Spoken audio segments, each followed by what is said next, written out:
Salut à tous, on se retrouve pour la première série d'animation canon MCU, il s'agit de What If.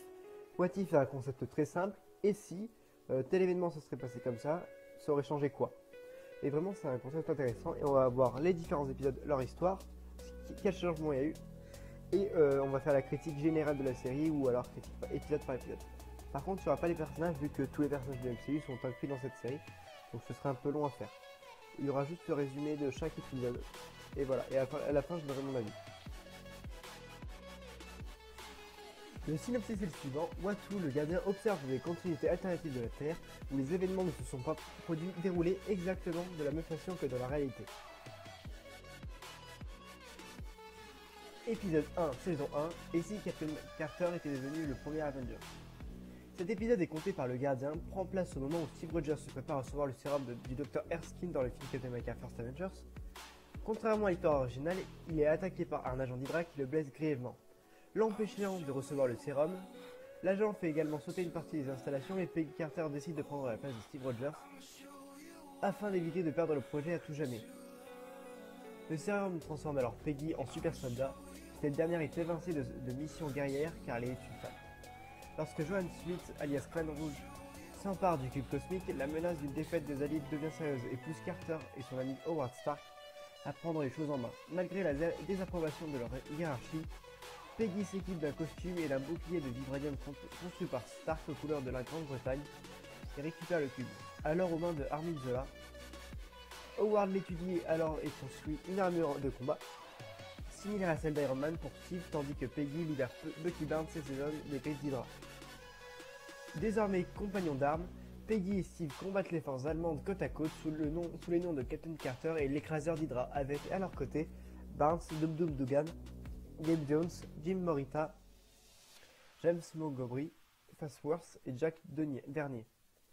De son côté, dans la version originale, Crâne Rouge se sépare du Troisième Reich. Il décide alors de trouver de l'aide au-delà des étoiles. Après avoir interrogé Zola, prisonnier des Alliés, Carter apprend le plan de Crâne Rouge, faire appel à une force interdimensionnelle et s'en servir pour dominer le monde. Localisant la cachette de Schmidt et ses hommes, l'équipe de Carter et Howard se rendent sur place et découvre que le chef d'Hydra a libéré un monstre tentaculaire immense en ouvrant un portail grâce au cube cosmique. La situation dégénère rapidement et Crâne Rouge est tué par la créature. Howard tente de fermer le portail avec les machines d'Hydra, mais Peggy intervient pour le repousser et entre dans le portail, qui se referme sur eux, sous les yeux de Steve et Howard impuissants. Au XXIe siècle, le cube est réutilisé et le portail s'ouvre à nouveau, libérant Peggy. Cette dernière rencontre alors Nick Fury et Clint Barton, qui lui apprennent qu'ils ont gagné la guerre depuis 7 décennies. Malgré son bouleversement, Carter s'en montre satisfaite. Le point de bascule temporel, c'est lorsque Peggy choisit de rester auprès de Steve lors de la procédure d'Erskine. Ainsi, dans cette mission, Steve Rogers ne devient pas Captain America, mais, malgré son apparence chétif, devient héros de guerre. Peggy Carter ne cofonde pas le SHIELD, ne mène pas de vie ordinaire après la guerre et revient au XXIe siècle sans avoir changé physiquement. Bucky Barnes ne perd pas son bras et ne disparaît pas en mission, ne devient pas le soldat de l'hiver. Crâne Rouge meurt tué par un monstre et ne devient pas le gardien de la pire de l'âme, comme dans Avengers Infinity War. Enfin, c'est Howard Stark et non son fils Tony qui construit en premier une armure capable de voler et de combattre. Vous pouvez noter qu'elle ressemble plus à Iron Man qu'à Obadiah Stane dans le film d'Iron Man qu'à celle de Tony. Saison 1, épisode 2, et si T'Challa était devenu Star-Lord. Au Wakanda, en 1988, le jeune prince T'Challa fait part de son désir de voir le monde à son père, le roi T'Chaka. Ce dernier lui interdit toutefois de quitter les frontières du pays, considérant que le monde extérieur n'a rien de bon à leur offrir. T'Challa désobéit et profite de la nuit pour s'enfuir. Il est alors trouvé et enlevé par des hommes de Yondu Undanta, qui, à cause d'une interférence dans le capteur de signature énergétique, le confondent avec Peter Quill et l'emmènent dans l'espace. Séduit par le courage et l'envie d'exploration de l'enfant, le ravageur à la peau bleue le prend sous son aile et l'élève comme son propre fils. 20 ans plus tard, T'Challa, désormais adulte, récupère l'orbe renfermant la pierre du pouvoir sur la planète Morag. Confronté à Korat et ses soldats sakariens, au service de Ronan l'Accusateur, le voleur maîtrise ses assaillants et s'échappe, aidé de son ami et mentor Yondu. En effet, T'Challa est devenu le ravageur Star-Lord, légendaire hors de la loi et admiré. Il recrute alors Korat, qui s'était révélé être un grand fan des exploits des ravageurs, au sein de son équipe. Cette dernière comprend également le titan Thanos, rangé de sa vie criminelle après que T'Challa l'ait convaincu qu'il y avait d'autres moyens que d'éliminer la moitié de l'univers pour en conserver les ressources. Nebula, fille adoptive de Thanos et également amie de Star-Lord, et l'approche pour lui proposer un travail, trouver les braises de la Genèse, une poussière cosmique capable de guérir une planète mourante. Toutefois, les braises sont détenues par le très dangereux tannelier Tivan, alias le collectionneur, qui a profité du retrait de Thanos pour devenir le plus dangereux criminel de l'univers. Voyant là une occasion de nourrir des peuples entiers et de réellement changer les choses de l'univers, T'Challa accepte la mission et conduit ses hommes sur Nowhere, malgré la réticence de Yondu. Suivant les directives de T'Challa, l'équipe s'infiltre sur la place et doit y affronter l'Ordre Noir, serviteur de Tivan. T'Challa s'infiltre en solo dans le musée du collectionneur, brièvement guidé par Howard the Duck. Toutefois, les ravageurs sont trahis par Nebula, débitrice du collectionneur, qui emprisonne l'équipe. T'Challa est le dernier capturé alors qu'il venait de découvrir un vaisseau Wakandais et un message de son père, révélant que le roi avait lancé une campagne de recherche jusqu'à dans l'espace pour retrouver son fils. Cette découverte bouleverse Star-Lord, qui avait jusque-là cru que son pays avait été détruit par une énième guerre humaine, selon les dires de Yondu. Enfermés ensemble, T'Challa et Yondu se disputent, le prince reprochant aux ravageurs de lui avoir menti au sujet de la destruction de son peuple, mais ils n'ont pas le temps de poursuivre, car l'Ordre Noir prend T'Challa et l'amène devant Tivan. Ce dernier enferme le ravageur et l'interroge, se moquant de lui. Toutefois, le collectionneur est trahi par Nebula qui avait monté une comédie avec T'Challa pour voler les braises. Tandis que les ravageurs fuient la planète avec leur butin, Yondu part aider son protégé aux prises avec Tivan, qui utilise des armes emblématiques pour l'affronter. S'entraidant le duo de triomphe du collectionneur et le livre à ses anciens prisonniers, libéré par Karina, esclave de Tivan, inspiré par Star-Lord accompagné du chien Cosmo, également prisonnier du collectionneur, les deux ravageurs quittent Nowhere, à leur tour au bord du vaisseau Wakandais et se réconcilient en chemin. Alors que T'Challa se met à douter de sa place dans l'univers, Yondu le rassure et lui conseille d'écouter son cœur. T'Challa rentre sur Terre et retrouve ses parents et sa sœur Shuri, leur présentant les ravageurs ainsi que leurs alliés Thanos et Nebula. Une fête est alors organisée par le roi pour célébrer leurs retrouvailles. Tout le monde sympathise. L'épisode se conclut par l'arrivée d'Ego dans un fast-food où travaille son fils Peter Quill. Le point de bascule temporel, c'est lorsque Yondu confie la récupération de l'enfant d'Ego à ses hommes au lieu de s'en charger lui-même. Ainsi, dans cette version, T'Challa ne devient pas Black Panther et ne grandit pas au Wakanda. Peter Quill ne devient pas Star-Lord, mène une vie ordinaire sur Terre, ne formant pas les Gardiens de la Galaxie. Yondu est toujours membre des Ravageurs, contrairement au film. Les Gardiens de la Galaxie Volume 2, l'Ordre Noir n'est plus une secte fanatique fondée par le Titan Fou, mais une guilde de mercenaires à la pote du collectionneur. Thanos a d'ailleurs abandonné sa quête des pierres d'infinité, entretient des rapports tendus avec sa fille adoptive Nebula, qui se réconcilie avec lui à la fin, et c'est un allié de T'Challa et des Ravageurs. Drax, le destructeur, ne perd ni sa famille ni sa planète grâce à l'intervention des Ravageurs contre le cri, et devient un barman sur contraction et un grand fan de Star-Lord. Thorast ne reste pas fidèle à Covenant et devient un Ravageur. On peut également reconnaître plusieurs objets appartenant à des personnages des films chez le collectionneur, le bouclier de Captain America, la dague de Malekith, le marteau de Thor, le casque d'Ella. On peut aussi noter que le collectionneur connaît une force similaire à celle de son frère, le grand maître, dans les films Thor Ragnarok. L'épisode est dédié à Chadwick Boseman, interprète de T'Challa dans l'univers cinématographique Marvel, décédé le 28 août 2020. Il est d'ailleurs à noter qu'il prête sa voix au personnage de T'Challa dans cet épisode avant sa mort. Saison 1, épisode 3. Et si la Terre avait perdu ses plus grands héros? L'épisode commence un lundi alors que Nick Fury et Natasha Romanoff prennent contact avec Tony Stark au Randy's Donuts, comme dans le film Iron Man 2, pour le recruter dans le projet des Avengers. Ce dernier, alors mourant des suites de l'empoisonnement au palladium dans son sang, reçoit une injection de dioxyde de lithium de Natasha censée ralentir le processus. Mais il meurt immédiatement sous les yeux de Fury et la jeune femme catastrophée. Le mardi, Phil Coulson trouve Mjolnir, le marteau de Thor, comme dans le film Thor. Nick Fury doit toutefois gérer l'arrestation de Black Widow par les agents du secrétaire Pierce, notamment Brock Rumlow, et ne peut prendre l'affaire en main immédiatement. Bien qu'il soit convaincu de l'innocence de la jeune femme, Fury ne peut rien faire officiellement. Il fait alors en sorte que Natasha s'évade en enquête solo, convaincu qu'un traître se trouve dans le Shield. Au Nouveau-Mexique, Fury et Clint Barton étudient le marteau sans se douter que son propriétaire s'infiltre sur place pour le reprendre. Toutefois, l'inconnu est abattu par une flèche malgré les ordres de Fury, et tout indique que l'assassin est Hawkeye, bien que ce dernier jure de ne pas avoir tiré. Emprisonné, Clint meurt après dans sa cellule d'un empoisonnement. Fury pense alors que l'assassin est le même que celui qui a tué Tony Stark. Le mercredi, Natasha se rend à l'université Culver en Virginie pour retrouver Betty Ross, qu'elle avait rencontré peu après l'accident qui transforma Bruce Banner en Hulk. Natasha lui donne alors l'injecteur qui a tué Stark pour une analyse et Betty découvre alors que ce n'est pas l'injection qui a tué Tony, mais un minuscule projectile. Voilà.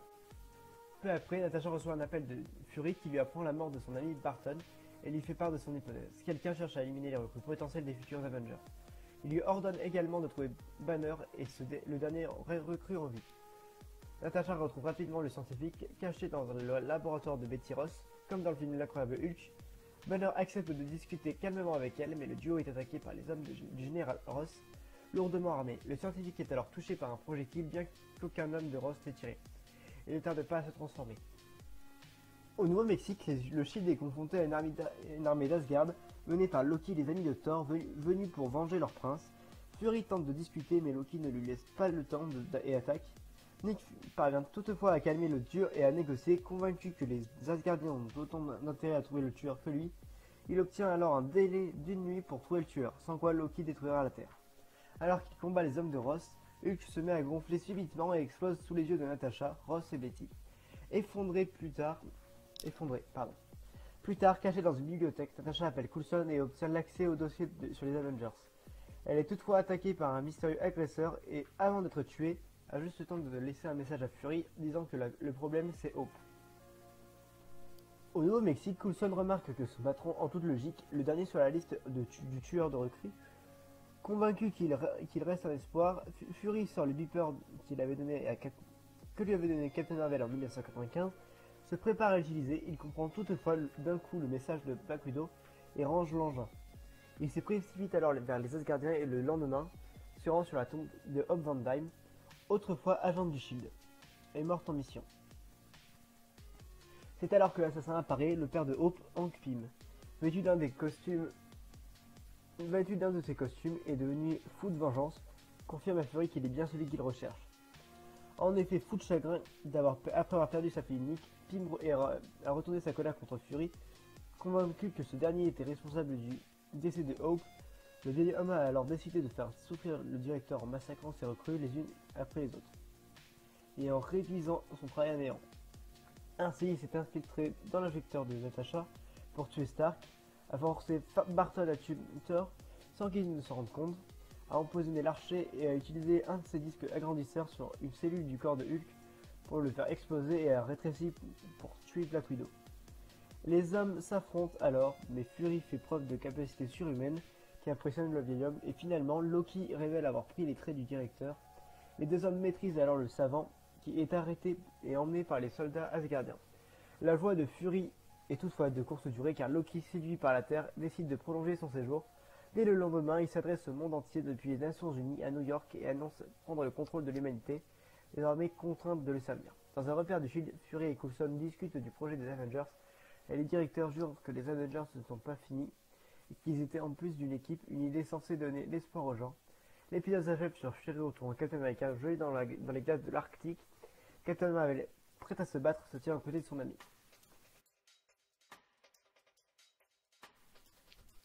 Le point de bascule temporel est lorsque Hope Van Dyne a décidé de suivre les traces de sa mère plutôt que celles de son père et est devenue une agente du Shield au lieu d'entrer au conseil d'administration de Pym Technologies.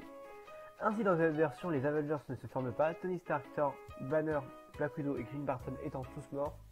Hope est morte en mission pour le Shield, ce qui n'est pas le cas dans la version originale. Loki devient, par le décès de Thor, l'héritier d'Asgard, et s'il envahit bien la Terre, ne le fait pas avec une armée Chitauri comme dans le film Avengers. Il est également probable que Scott Lang ne devienne jamais Ant-Man. On peut également supposer que Emil Blonsky ne devienne pas non plus l'Abomination. Fury dévoile que Hope Van Dyne est morte lors d'une mission à Odessa, en Ukraine. Cette mission a bien eu lieu dans les MCU, mais au lieu d'être menée par Hope, elle est menée par Black Widow, comme cette dernière l'explique dans Captain America le Soldat d'hiver. On peut donc supposer que Hope Van Dyne a été tué par le Soldat d'hiver. On peut également remarquer que la tenue de Hank rappelle beaucoup le Yellow Jacket, qui dans l'univers cinématographique Marvel est créé par Daniel Darren Cross dans le film Ant-Man. L'aspect du costume est également proche de celui utilisé par Pym dans les comics. Saison 1, épisode 4. Et si Doctor Strange avait perdu son cœur au lieu de ses mains. L'épisode commence à New York lorsque Stephen Strange vient chercher Christine Palmer, son amante et collègue, pour l'emmener à un dîner donné en son honneur. Contrairement au film Doctor Strange où il s'y rend seul, leur voiture est également emboutie sur la route, mais contrairement à la version originale, Christine meurt en laissant Stephen indemne, mais anéanti. Après un long voyage et une initiation à la magie, Stephen étudie l'œil d'Agamotto malgré la désapprobation de l'ancien. Lorsque cette dernière meurt, elle laisse Strange seul face à Dormammu et Stephen devient le sorcier suprême. Sauvant le monde de la menace du démon, mais le souvenir de Christine continue de le hanter et Strange décide d'intervenir pour la sauver. Connaissant les pouvoirs de l'œil d'Agamotto, Stephen Strange remonte le temps et revient 2 ans plus tôt, le soir de l'accident. Il tente d'éviter le décès de Christine, mais échoue malgré de nombreuses tentatives. Quoi qu'il tente de faire, prendre une autre route, ne pas se rendre au dîner, etc., Christine est condamnée à mourir. Devenant peu à peu fou de chagrin, Stephen reçoit la visite de l'ancien. Cette dernière annonce au docteur que nul ne peut ramener Christine, car sa mort est essentielle au destin de Stephen et de l'univers entier, ayant poussé Strange à devenir le sorcier suprême et à combattre Dormammu. Malgré tout, décidé à ne pas abandonner, Steve brave l'ancien et le disparaît. Il se met alors en quête de la bibliothèque de Cagliostro, espérant y trouver un moyen de déjouer un point absolu de la réalité et ainsi empêcher la mort de Christine. Petit à part, un point absolu, c'est un Nexus dans la série Loki par exemple. Une fois sur place, Stephen rencontre Obeng, gardien des livres de Cagliostro. Déterminé, Stephen étudie les manipulations temporelles et apprend qu'il doit absorber la puissance d'autres êtres pour accomplir son projet. Il commence par ouvrir un portail sur une immense créature tentaculaire et tente de marchander avec elle. En vain. Battu par le monstre, Strange est soigné par Obeng et voit sa détermination augmenter malgré les avertissements du gardien des livres. Il poursuit son projet et se met en quête d'autres créatures plus faibles pour ensuite s'attaquer aux plus fortes, absorbant leur puissance, se montrant de plus en plus impitoyable et assoiffé de pouvoir. Au fil des siècles, Strange voit sa puissance augmenter de manière phénoménale. Il trouve Obeng désormais vieux et mourant et tente de le soigner, mais le gardien refuse, ayant accepté la mort comme faisant partie d'un plan. Strange dit ne pas pouvoir accepter ce destin et Obeng dit que l'autre Strange y parviendra, révélant à Stephen qu'il n'est que la moitié d'un homme, vivant une moitié de vie. Obeng meurt et Stephen comprend alors qu'il n'est pas le seul Doctor Strange de cet univers. Parallèlement, l'ancien vient voir un autre Doctor Strange qui a, au contraire de son homologue, accepté la mort de Christine. L'ancien explique qu'elle a divisé les Doctor Strange en 2 parties. L'une d'elles s'est rendue à la bibliothèque pour étudier, tandis que l'autre a accepté la mort de Christine et allé de l'avant. L'ancien a ainsi fait coexister 2 flux temporels différents dans le même univers. Malgré la dangerosité de l'opération, en effet, les manipulations de Strange maléfiques ont commencé à faire disparaître le monde. Conscient de la menace entraînée par son double maléfique, Stephen décide de l'arrêter. Mais l'autre est plus rapide et tente de le convaincre de fusionner à nouveau pour augmenter leur pouvoir et ramener leur amour à la vie. Toutefois, le sorcier ne peut se résoudre à sacrifier le monde entier et affronte son double maléfique. Malgré un combat acharné, finit vaincu et est forcé de fusionner avec son double. Comme il l'avait prévu, le Strange maléfique ressuscite Christine malgré la destruction presque achevée de leur monde. Toutefois, il s'avère que ces dernières ne peuvent survivre à la disparition de l'univers de Stephen. Comprenant son erreur et son arrogance, implore Uatu de l'aider, mais le gardien respecte son serment de ne pas intervenir et regarde l'univers se détruire, laissant le docteur seul et consumé par le remords. Le point de bascule temporel dans cet épisode, c'est lorsque Stephen n'a pas négligé sa relation avec Christine, ce qui l'a poussé à lui demander d'être officiellement sa cavalière pour cette fête. Ainsi, dans cette version, Stephen Strange ne devient pas le sorcier suprême après la perte de ses mains, et après celle de son amante Christine. S'il vainc Dormammu comme dans le film original, il ne semble pas participer à la guerre contre Thanos. Il est d'ailleurs probable que cette dernière n'ait même pas eu lieu. On peut également mentionner que la Fatal Cape de lévitation du Docteur est détruite par le Strange maléfique au cours de l'épisode. L'immense créature tentaculaire est convoquée par Strange est la même que celle que Crâne Rouge a appelée dans l'épisode 1. A la fin, le Strange maléfique est le seul être vivant de son univers, qui n'existe même plus, pour ainsi dire. Saison 1, épisode 5, et si les zombies avaient envahi la Terre. L'épisode commence au moment où Hulk, vaincu par Thanos comme au début du film Avengers Infinity War, s'écrase dans la demeure de Doctor Strange, en plein milieu de New York. Toutefois, contrairement à la version originale, le sorcier suprême n'est pas chez lui, et Hulk, redevenu Bruce Banner, sort dans la rue. Comme dans le film original, il tombe sur Ebonimo et Cull Obsidian, 2 sbires de Thanos l'ayant suivi sur Terre pour préparer l'arrivée de leur maître. Banner tente de se transformer en Hulk pour les combattre, mais n'y arrive pas. Le titan vert refusant de se battre depuis sa défaite contre Thanos. Ebony et Cull sont toutefois attaqués et vaincus par Iron Man, Doctor Strange et Wong. D'abord fou de joie, Banner déchante vite en voyant que les trois héros sont devenus des zombies et se mettent à dévorer leurs adversaires qui se transforment à leur tour en zombies. Sans défense et proche de subir le même sort que les deux Spears, Bruce Banner est sauvé au dernier moment par Hope Van Dyne qui a revêtu son costume de la guêpe, Spider-Man alias Peter Parker et la cape de lévitation du Doctor Strange. Les héros éliminent les zombies et emmènent Banner dans le QG. Le scientifique qui rencontre alors les autres survivants, Okoye, la chef des Dora Milaje au Wakanda, Bucky Barnes, Sharon Carter, Happy Hogan, le chauffeur et ami de Tony Stark, et Kurt, un ami de Scott Lang. Le gardien explique alors que 2 semaines plus tôt, Hank Pym s'est rendu dans la dimension subatomique pour y retrouver son épouse, Janet, disparue des années plus tôt, comme dans le film Ant-Man et la guêpe. Toutefois, contrairement à la version originale, Janet avait contracté un virus qui l'avait transformé en zombie. Pris par surprise, Hank se fait infecter et, en sortant de la dimension subatomique, infecta Scott Lang, puis, au moins d'un jour, toute la côte ouest des États-Unis ainsi que les Avengers venus sur place pour arrêter les zombies, l'été. Les survivants reçoivent alors un message indiquant qu'un remède serait en cours de développement dans une vieille base du Shield, dans le New Jersey. Ils décident alors de s'y rendre et entrent dans la gare de Grand Central Terminal pour y trouver un véhicule. Ils sont alors attaqués par les zombies Hawkeye et Faucon. Les créatures parviennent à tuer Happy Hogan, mais sont à leur tour éliminées par les survivants, qui fuient ensuite dans un métro remis en état par Kurt et Peter. Ce dernier manque de mourir, mais sauvé par la cape, qui semble l'avoir pris en affection. Durant le voyage, Sharon est attaquée et infectée par le zombie Captain America. Infiltré dans le wagon, Bucky parvient à vaincre son ami, puis Hope tue le zombie Sharon. Mais infectée à son tour durant le combat, elle demande à l'équipe de l'achever, mais cette dernière refuse, car il pense être proche de trouver un remède et sont déterminés à ne pas l'abandonner, montrant à cette occasion que l'espoir ne les a pas quittés. Le train finit toutefois par s'arrêter, faute de carburant, et les survivants se retrouvent au milieu d'une horde de zombies. Hope décide alors de sacrifier ses dernières forces pour grandir et emmène l'équipe au-dessus des zombies. Elle révèle à cette occasion de se sentir coupable de l'apparition du virus et en chercher à retrouver sa mère sans penser aux éventuels risques. Hope finit par mourir sous les poids des zombies qui l'assaillent et pose des survivants derrière les barrières du camp avant de tomber au milieu des créatures. Sur place, le groupe s'étonne que les zombies n'escaladent pas la barrière et restent hors du camp. Ils tombent alors sur Vision qui a réussi à maintenir une fréquence éloignant les créatures grâce à la pierre d'infinité implantée sur son front. Ce dernier a en effet découvert que le virus pouvait être combattu par les pouvoirs de sa gemme et est même parvenu à guérir Scott Lang, du moins sa tête conservée dans un bocal, et le fait revenir à son état normal. Le groupe pense alors utiliser un réseau satellite pour propager la fréquence sur le monde, et Okoye propose de se servir de la technologie wakandaise, l'unique pays épargné par le virus grâce à son champ de force pour y parvenir. Toutefois, en explorant la base, Bucky tombe sur la zombie Wanda Maximoff enfermée dans une cellule et sur T'Challa amputé d'une jambe et affaibli mais encore humain.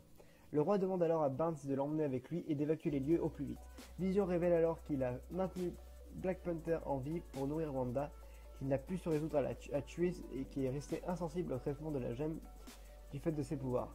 Cette dernière quitte alors sa cellule et tue Kurt, puis Okoye. Le groupe tente alors de fuir Vision, se ressaisissant, utilisant ses pouvoirs pour enterrer le bâtiment et Wanda. Mais il décide également de rester auprès de son aimé et s'arrache la gemme au front, la confiant au survivant pour qu'il puisse sauver le monde. La séparation de la gemme et de Vision annule alors la fréquence qui maintient les zombies hors du camp et leur laisse le champ libre. Wanda sort également des décombres du hangar et est étonnamment touchée par la mort de son amant, ce qui le pousse à attaquer férocement les survivants, éliminant Bucky. Banner ordonne à Peter, T'Challa, la cape et la tête de Scott de partir dans un Quinjet et fonce dans le tas en appelant Hulk à l'aide. Le scientifique finit alors par se transformer et affronte Wanda en combat singulier.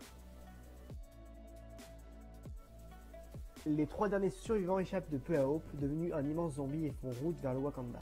Sans se douter que Thanos, venu sur Terre à la recherche des pierres d'infinité, se tient dans les ruines du royaume et a été transformé en zombie, possédant déjà sur son côtelé toutes les pierres d'infinité, sauf celle de l'esprit en possession des survivants en route pour le Wakanda.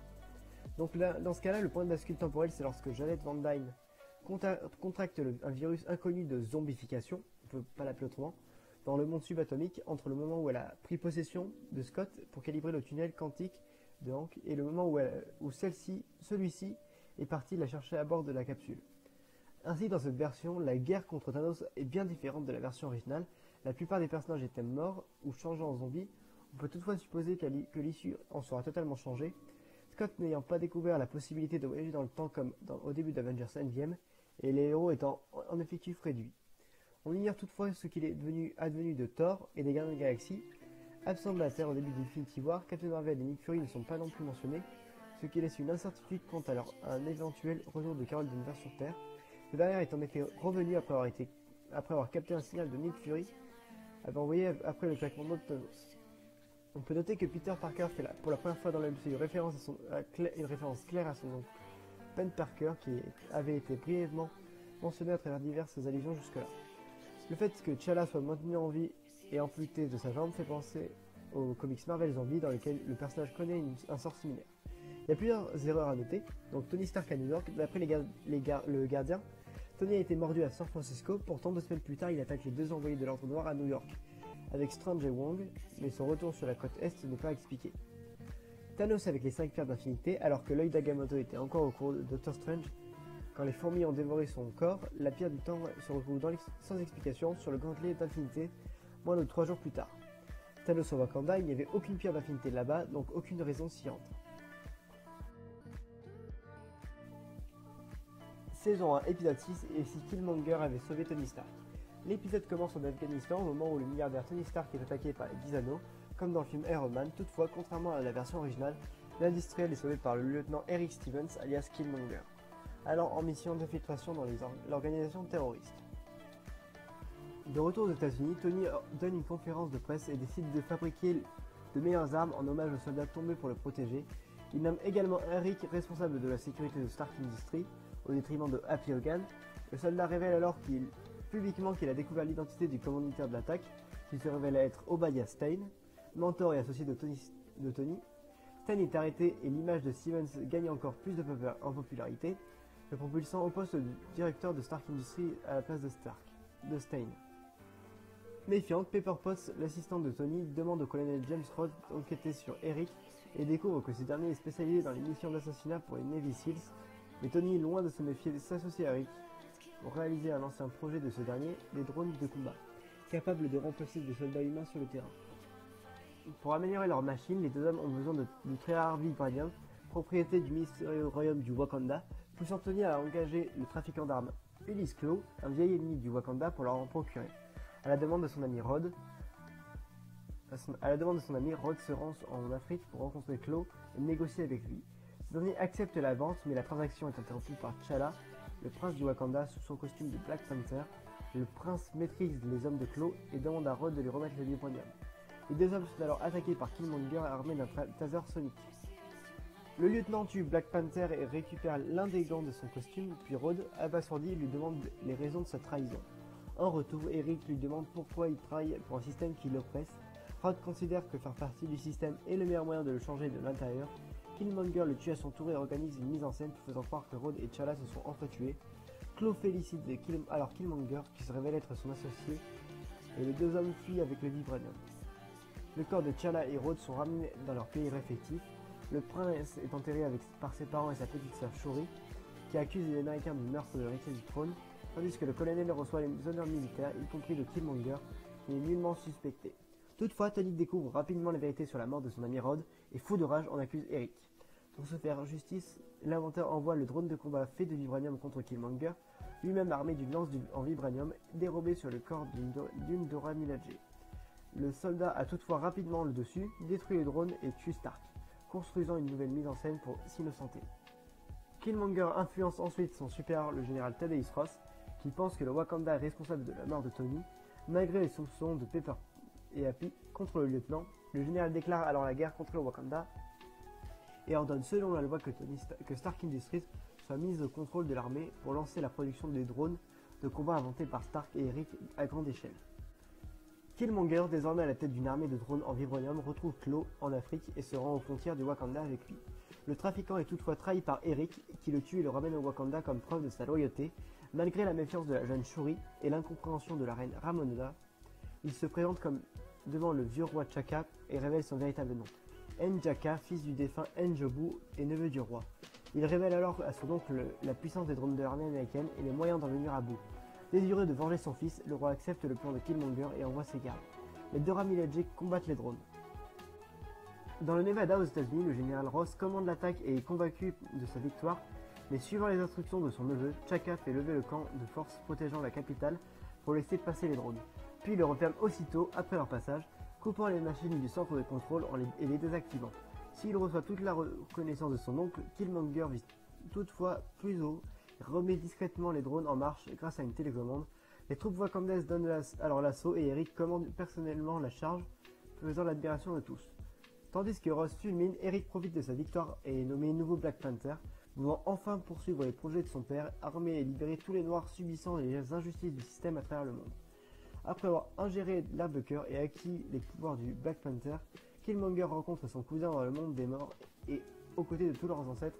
Bien qu'il considère qu'Eric n'a pas mérité cette place, T'Challa lui recommande la prudence sans pouvoir risquant de le consumer et de lui échapper. En Amérique, Ross décide de donner un nouvel assaut et de rayer le Wakanda de la carte. Catastrophé, Pepper Potts se réfugie dans le bureau de Tony Stark, de Stark Industries, et reçoit avec surprise la visite de Shuri, qui a découvert la vérité sur la mort de son frère et celle de Tony. Ayant un ennemi commun, les deux femmes décident de s'allier pour ouvrir les yeux dans leur camp. Le point de bascule temporel, c'est lorsque Killmonger choisit de compromettre sa couverture auprès de 10 anneaux pour sauver Tony, avant son enlèvement, lançant son projet de révolte du peuple noir avec presque 10 ans d'avance. Ainsi, dans cette version, Tony Stark ne devient jamais Iron Man, n'étant pas capturé et enfermé dans une grotte par les 10 anneaux.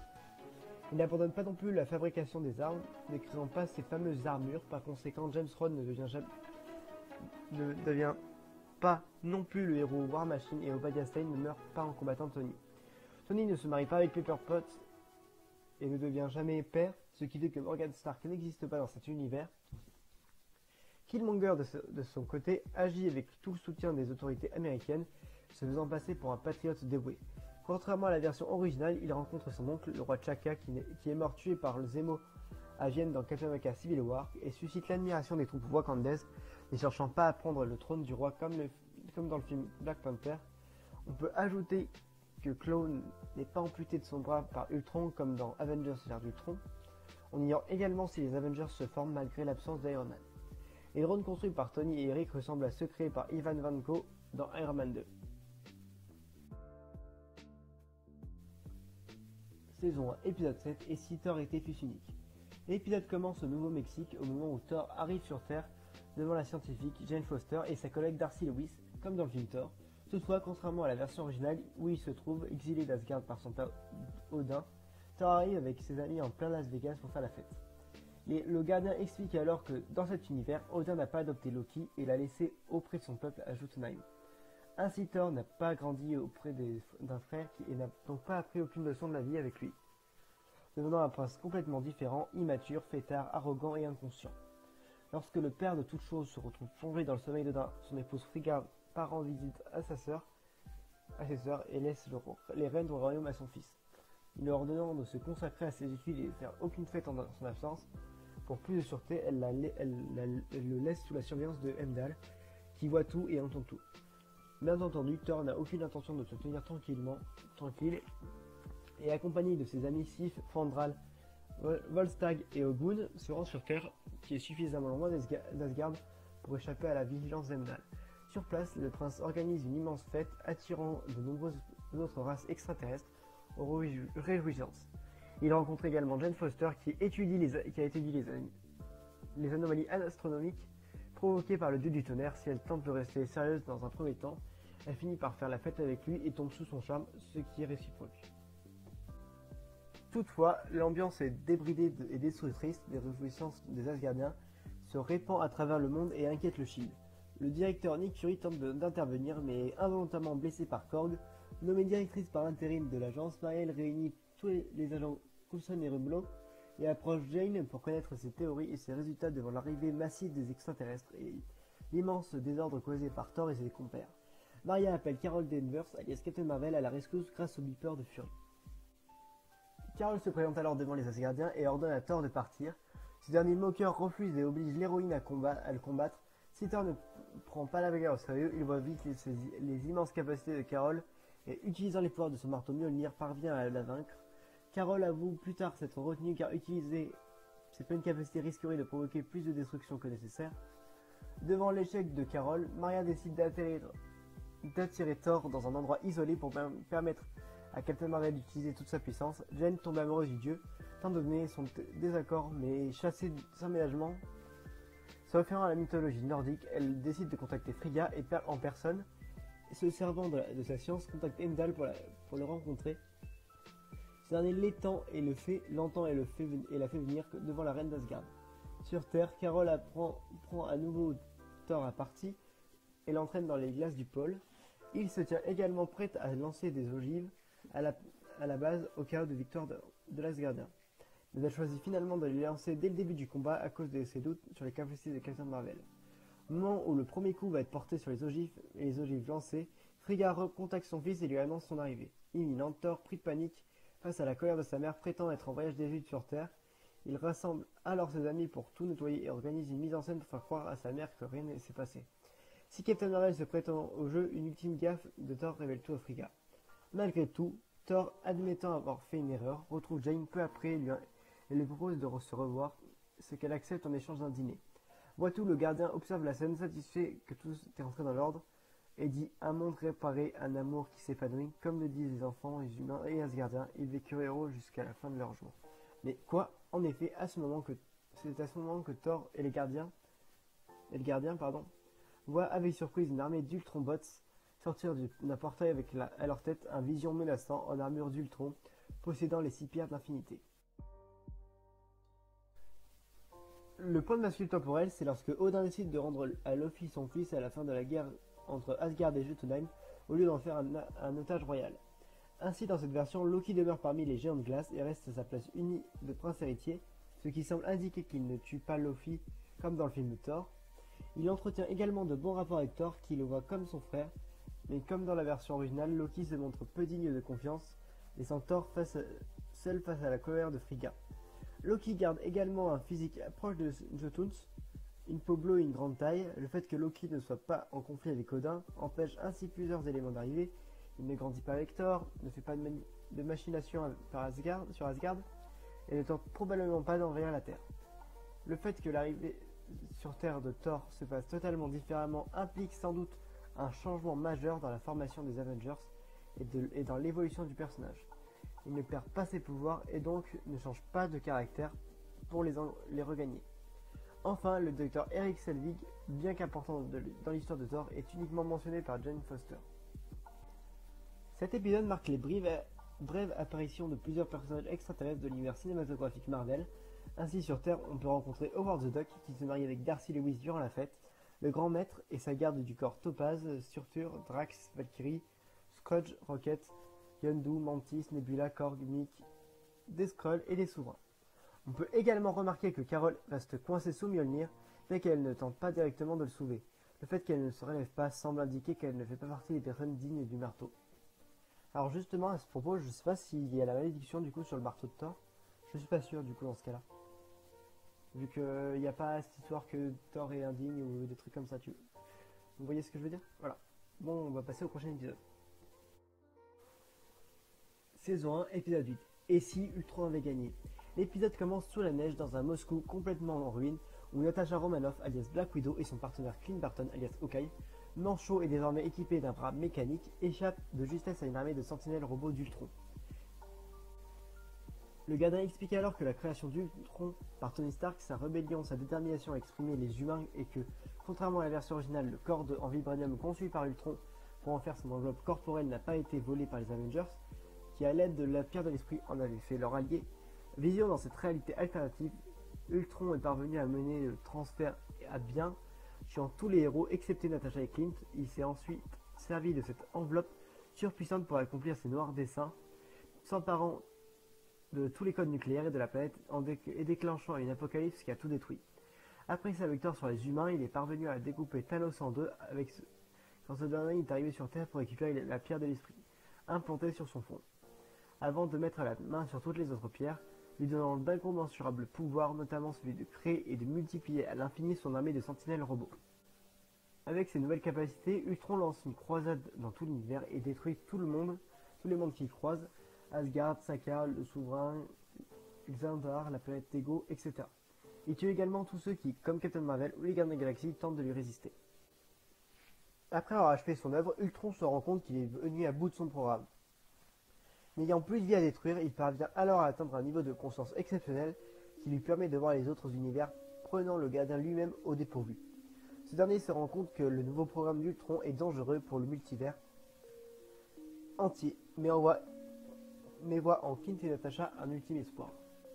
Dans leur univers, les deux derniers Avengers se rendent aux archives du KGB et sous l'œil attentif du gardien, cherchant un moyen de détruire Ultron dans des milliers de documents. Cette recherche semble désespérée et Clint, à bout de force, hésite à baisser les bras. Uatu en arrive presque à briser son serment et à intervenir pour les aider lorsque Natasha trouve enfin le but de leur voyage. L'IA du scientifique Arnim Zola, soit un programme analogique et non digital. S'il est heureux de cette trouvaille, le gardien est interrompu par Ultron qui a trouvé sa cachette. Ignorant tout du titanesque combat qui s'annonce, Natasha et Clint se rendent dans une ancienne base d'Hydra en Sibérie et réactivent le programme d'Arnim Zola. Natasha explique entre-temps à son ami le passé du scientifique, ancien chercheur d'Hydra engagé par le Shield qui a infiltré pour le compte de son organisation durant des années. Zola a téléchargé son esprit dans une série de bases de données peu avant sa mort en 1972. Si Captain America a détruit l'une d'elles dans Captain America le Soldat de l'hiver, l'autre a été conservé par Hydra pour diriger un programme de super soldats russes. L'IA de Zola est réactivée et le duo lui demande son aide pour s'éviter dans le programme d'Ultron, quitte à menacer de le détruire définitivement, s'il refuse. Sous la pression et après avoir appris la chute de l'Hydra et du Shield, Zola accepte. Clint et Natasha attirent alors les drones d'Ultron dans leur cachette et, au prix d'un rude combat qui coûte la vie à Hawkeye, implantent le programme de Zola dans un des drones des robots. Mais contrairement à leur attente, l'IA ne parvient pas à briser le code principal d'Ultron. En effet, ce dernier ne se trouve plus dans leur univers, combattant le gardien à travers le multivers entier. Affaibli et presque vaincu par les pouvoirs du robot, Uatu s'enfuit et va voir le Strange Maléfique, dont l'histoire est contée dans le 4e épisode, dans ce qui reste de son univers pour lui demander son aide, brisant ainsi pour la première fois sans doute son serment de non-intervention. Donc dans ce cas-là, le point de bascule temporel, c'est lorsque les Avengers n'ont pas réussi à dérober la capsule dans laquelle Ultron avait conçu le synthézoïde destiné à devenir sa prochaine enveloppe corporelle. Ainsi, dans cet univers, Ultron n'est pas tué par les Avengers et Vision. Ce dernier n'existe d'ailleurs pas du tout et ne commence donc jamais une carrière de héros et une relation avec Wanda. Le fait que tout le monde soit détruit empêche également plusieurs héros tels que Ant-Man ou Spider-Man d'apparaître.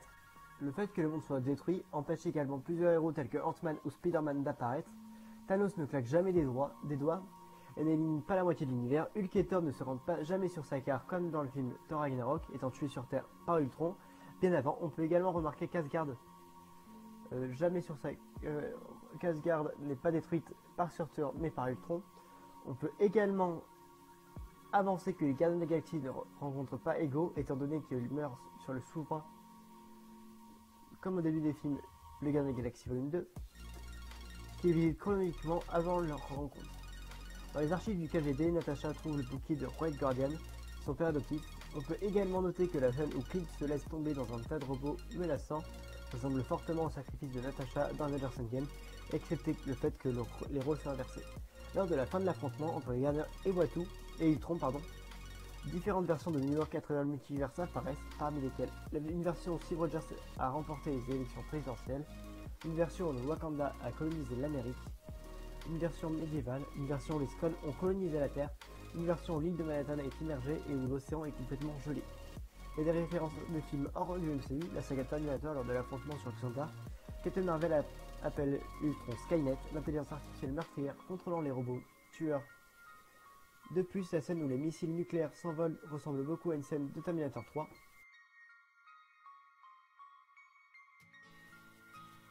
Les aventuriers de l'Arche perdue, Clint Barton compare les archives du KGB à la scène de l'entrepôt où est rangée l'Arche d'Alliance. La saga Star Wars, toujours dans les archives du KGB, Barton, en perdant espoir, indique que les plans d'étoiles de la mort ne s'en trouvent pas dans les droïdes, référence évidente à Star Wars 4, Un Nouvel Espoir. Saison 1, épisode 9, et si le gardien avait rompu son serment. L'épisode commence au moment où, dans l'univers du premier épisode, Captain Carter donne l'assaut sur l'Lemurian Star contre la bande de George Batroc, comme dans le film Captain America, le Soldat d'hiver. Peggy est accompagnée de son ami Black Widow et de l'agent Rumlow. Mais au moment de déclencher le combat, le gardien apparaît et dit au Capitaine qu'elle a été choisie. Watu visite d'autres univers presque tous montrés dans les épisodes précédents et en fait venir des héros, ainsi que le Star-Lord de T'Challa du second épisode est appelé alors qu'il tente d'empêcher l'expansion et sauve Peter Quill de son père. Le Killmonger du 6ème épisode est appelé alors qu'il fait face à un soulèvement de son armée orchestrée par Shuri et Pepper Potts qui veulent le juger pour ses crimes. Le Thor du 7ème épisode est quant à lui appelé au moment où il combat des sbires d'Ultron envoyés dans son monde. Enfin, la Gamera d'un univers inconnu est appelée alors qu'elle se trouve sur Nidavellir et qu'elle a vaincu Thanos et fond le gantelet d'infinité dans un chaudron aux côtés de Tony Stark. Les 5 personnages sont alors rassemblés dans un pub correspondant au souvenir de Peggy Carter autour du Strange Maléfique du 4ème épisode. Ce dernier leur présente le gardien qui leur explique la menace d'Ultron et leur dit qu'il les a choisis car ils sont l'ultime espoir de sauver le multivers, les désignant ainsi comme les gardiens du multivers. Leur mission est donc de séparer Ultron des pirates d'infinité et de les amener à Gamora pour qu'elle les détruise avec une machine amenée dans son univers, Envoyés sur une planète isolée, les 6 gardiens discutent et comparent leur univers. Carter apprend ainsi, avec une agréable surprise, l'existence de Steve Rogers en Captain America. Se préparant à la bataille, mais une maladresse de Thor signale leur présence à Ultron, qui les rejoint immédiatement pour les tuer. Strange utilise alors sa magie et lance un sort de protection à ses équipiers, ce qui leur permet de tenir face à leur adversaire, et donner le temps à T'Challa de s'emparer de la pierre de l'âme sur le corps du robot. Tandis que l'équipe évacue les lieux avec son butin, Strange envoie tous les zombies du 5ème épisode sur Ultron, notamment la zombie Wanda, pour le ralentir. Ce dernier, malgré leur nombre, vainc facilement ses ennemis. Les 6 gardiens se rassemblent dans l'univers d'origine de leur ennemi et y rencontrent Black Widow, unique survivante. Bien que méfiante, cette dernière est finalement convaincue de leur bonne foi par Captain Carter, qui connaît suffisamment la Natasha de son univers pour l'amadouer. Ultron arrive à son tour et les héros, désormais au nombre de 7, le combattent. Dépassé par les attaques de ses adversaires qui ne lui donnent pas le temps de penser, Ultron est mis en position de vulnérabilité par Strange qui libère toute sa puissance démoniaque. Gamora utilise alors sa machine pour récupérer les pierres et détruire le corps robotique d'Ultron, mais ne découvre que trop tard que les pierres sont toutes uniques et que seules celles de son univers d'origine peuvent être détruites par sa machine.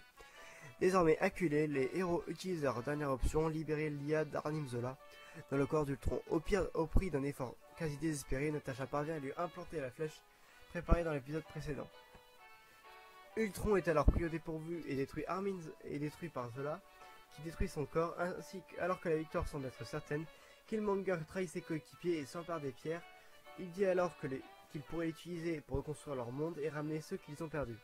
Les autres tentent de s'interposer et Killmonger décide de les supprimer, mais au dernier moment, Zola prend le contrôle du corps de Vision et tente de prendre les pierres à son tour. Les 2 vilains s'affrontent et se révèlent être de force égale, essayant chacun d'attirer à eux les 6 pierres. Strange utilise alors sa magie et les enferme dans une bulle temporelle, les condamne à s'affronter pour toujours. Il les ramène au gardien et comprend que ce dernier avait prévu ce qui se passerait.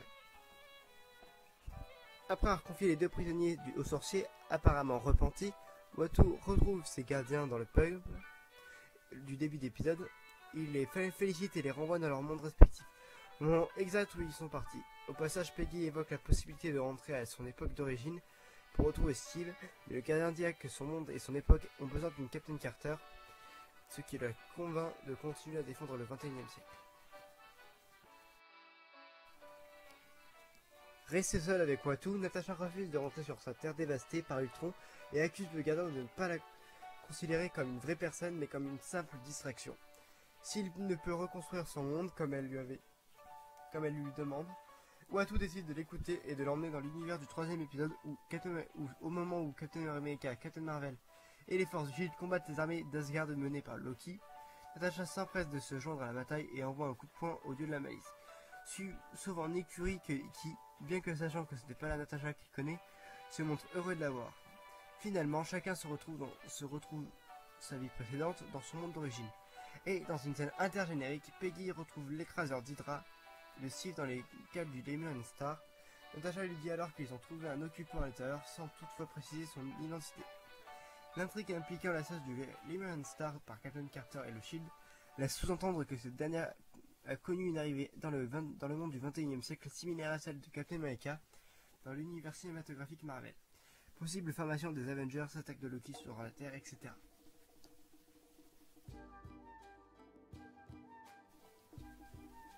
Donc du coup, qu'est-ce que j'ai pensé de la série What If? Alors déjà, son concept, il est incroyable parce que ça te permet de revivre des moments forts du Marvel Cinematic Universe sans que ça change totalement la chronologie. Donc techniquement, ça change la chronologie, mais voilà, c'est pas grave. C'était vraiment une série incroyable, l'animation était super. Je crois que j'ai jamais vu une animation aussi belle. C'est mélangé 3D, 2D, c'était vraiment incroyable. Aussi, ce qu'il faut savoir, c'est que la série, je l'ai beaucoup aimée. J'ai adoré la suivre semaine par semaine. Je pense que celle-là, il aurait fallu la mettre tout d'un coup. Oh non, quand même pas. Une semaine par une semaine, c'est suffisant. C'est juste dommage qu'il y ait certains épisodes qui ont été refusés. Parce qu'il y avait un épisode assez noir sur Spider-Man qui a été refusé. Il y a une histoire qui se rapprochait trop des Gardiens 3, donc elle a été refusée. Et il y avait donc du coup celle de Gamora et Tony Stark. C'est qu'elle n'avait pas été finie d'être réalisée, épisode. Donc il a dû être reporté à la saison 2. Mais je suis pressé de voir cette histoire parce que ça a l'air d'être une histoire assez intéressante. Donc du coup, qu'est-ce que j'ai à dire d'autre à part que j'ai beaucoup aimé cet épisode et que vraiment ça restera un de mes épisodes de cœur. Vraiment.